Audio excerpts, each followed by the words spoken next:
As the summertime comes to an end, the sundresses get stuffed away, the short shorts disappear. And I saw this clip and it reminded me of a car ride I had with a few friends several months ago. Why you wearing tight pants over my house? You trying to entice me to do something? Why you wearing tight pants over my house? You trying to entice me to do something?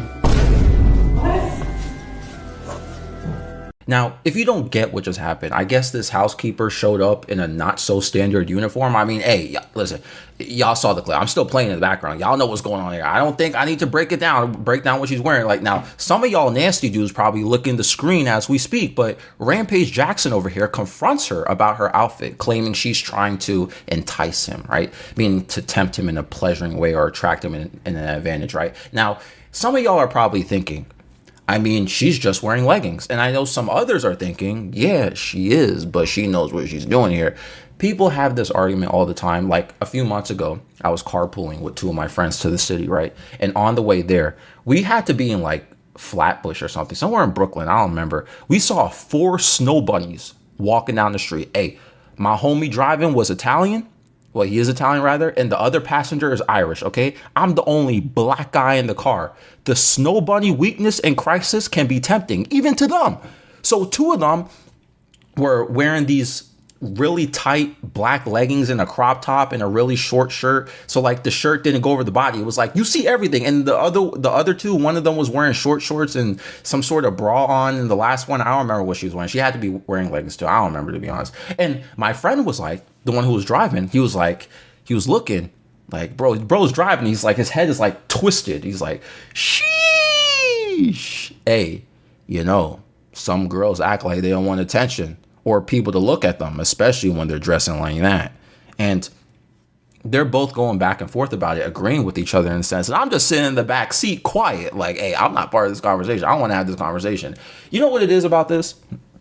Historically and evolutionary, I should say, whatever, historically evolutionary, whatever. Humans always found themselves attracted to someone's adornment, their outfit, accessories, if they even had an outfit on, but this doesn't disqualify ignoring someone's self-control.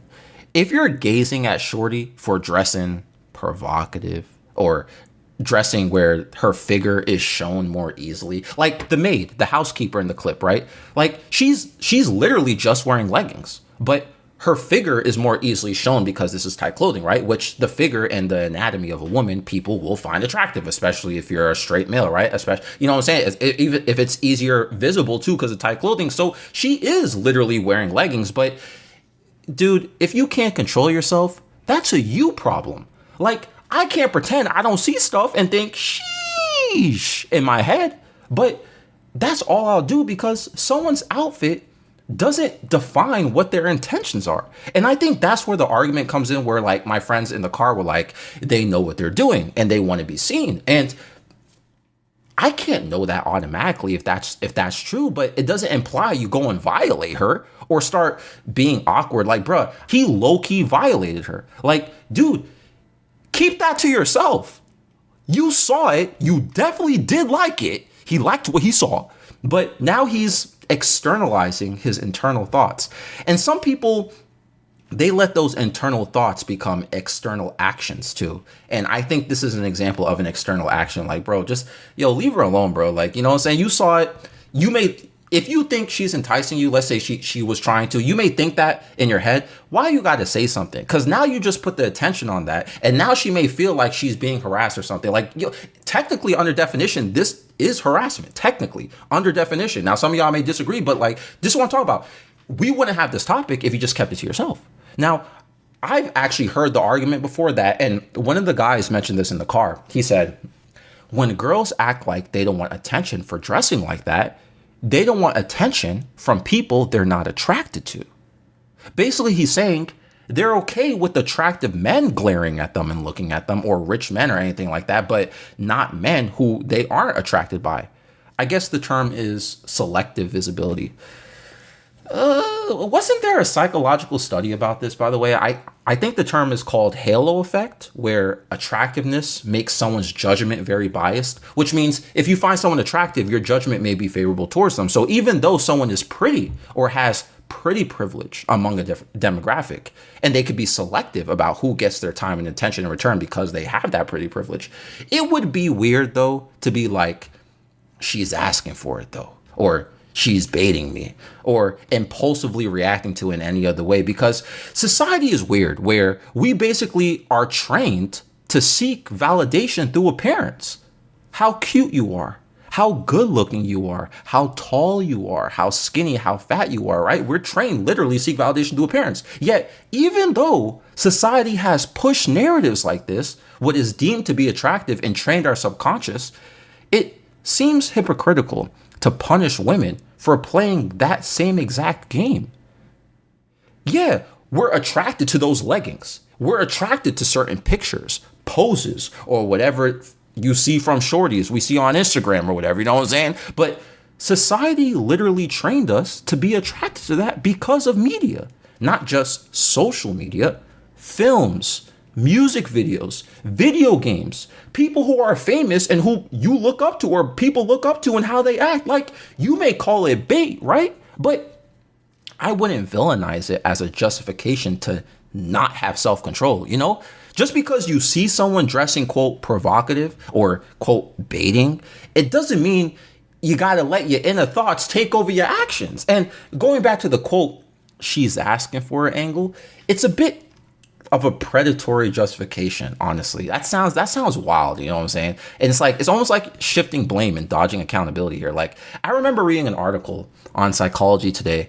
If I could find it, it linked something from the National Library of Medicine. If I could find it, I'll put it on the screen right now. But I have to probably censor a word here because I remember the article title was kind of wild. But the study suggested that provocative or suggestive clothing do make people feed their dehumanizing thoughts. I mean, this is evolutionary biology too. You see something suggestive, you get turned on, and you're not thinking much because you're thinking with your you know what, and then you act on it impulsively because you're not thinking. And because you act on it impulsively, right, you decide to do something, it is literally assault or harassment, which comes from dehumanizing thoughts feeding on your psyche because you're turned on by something. That's what I'm saying here. But like, regardless of these studies, right, and this whole conversation, okay, sometimes I have to be rational about this in a sense too, where we say, you know, you've heard people make this argument too. They're like, women should wear whatever they want. I do agree. But in a society where people are over consuming adult content and it's very normalized in major media and entertainment to consume adult content, not to mention we're in a loneliness epidemic. People are thirsty out here, you know what I'm saying, for any sort of attention. And I feel like a lot of women aren't safe out there, even if you feel women should wear whatever they want. You can, but people are gonna be impulsive. People who are impulsive, or people who are lonely, people who are thirsty, who overconsume this adult content, whatever, stuff like that, they're gonna be gazing on you 10 times more because of that. And I think about it like this: if I had a daughter, I would not be happy if she was like, "Dad, I'm going out," and she's dressing provocative. Like, that's the worst fear I would have as like a dad. If someone violated my daughter because they let their inner thoughts consume them and they acted on it. And then I'm going to feel guilty because I wanted her to have her freedom to wear whatever she wants, right? You want your children to have freedom, but someone took advantage of that. This is what I mean. Freedom is ideal. We all would love freedom, but society makes freedom risky. And the data shows the same freedoms out there push general impulsivity from others. Anyway, how do y'all feel about this? What's your take? Let me know down below. This episode is found on Spotify and YouTube. I'm out.